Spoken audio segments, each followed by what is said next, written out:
От едната страна на Дунав, човекът от народа, който управляваше с хитрост. От другата, геният на Карпатите, който управляваше с мания за величие. Те бяха съседи и другари, но краят им беше коренно различен.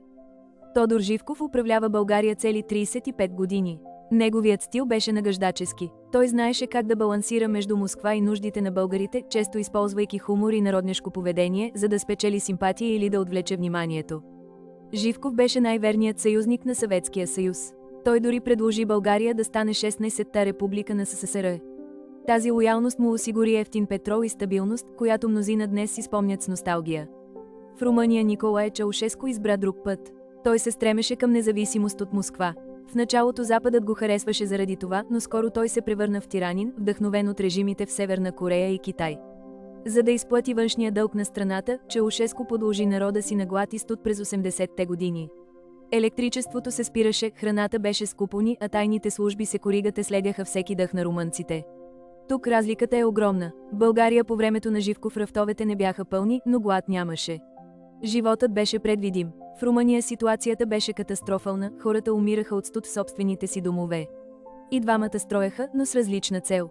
Живков построи НДК и панелни квартали за хората. Чаушеску събори историческия център на Букурещ, за да построи гигантския дом на народа, паметник на собственото му его. Дъщерята на Живков, Людмила, се опитваше да отвори България към културата и света. Тя беше обичана от мнозина. Жената на Чаушеску, Елена, беше мразена. Тя се намесваше в науката и политиката, без да има нужното образование.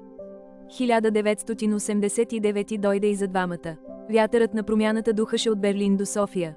Но докато в България преходът беше планиран преврат, в Румъния се готвеше кървава баня. Развръзката наближаваше. В България Живков беше свален от своите съпартийци на 10 ноември. Беше шок за народа, но мина без кръв. Живков беше пенсиониран, а по-късно съден и поставен под домашен арест, където доживе старините си. В Румъния обаче избухна въстание. Чаушеску се опита да говори пред тълпата, но беше освиркан, момент, запечатан завинаги от камерите. Той и Елена избягаха с хеликоптер, но бяха заловени от армията. Съдбата им в последните часове показва колко различна беше омразата към тях. Живков гледаше по телевизията как системата му се променя. Чаушеску беше изправен пред импровизиран съд и екзекутиран на Коледа 1989. Годините след това бяха трудни и за двете страни. В България днес има хора, които си спомнят Байтошо с добро заради сигурността. В Румъния споменът за Чаушеску е много помрачен, свързан с студ и страх. Интересен феномен е соцносталгията. И в двете страни младите, които не са живели тогава, понякога идеализират миналото. Но архивите разкриват истината за лагерите, досиетата и липсата на свобода. Ако трябва да сравним кой спечели от историческа гледна точка, Живков успя да оцелее физически и да види залеза си. Чаушеску плати най-високата цена за своята арогантност и откъсване от реалността. Историята на Живков и Чаушеску е урок за властта на Балканите.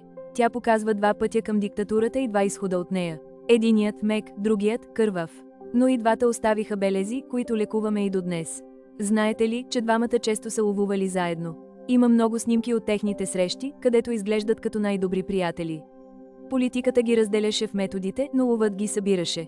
Днес техните резиденции са туристически обекти. В България резиденция Бояна е музей, а в Румъния дворецът на Чаушеску е втората най-голяма административна сграда в света след Пентагона. Живков обичаше простите удоволствия, шопска салата и ракия.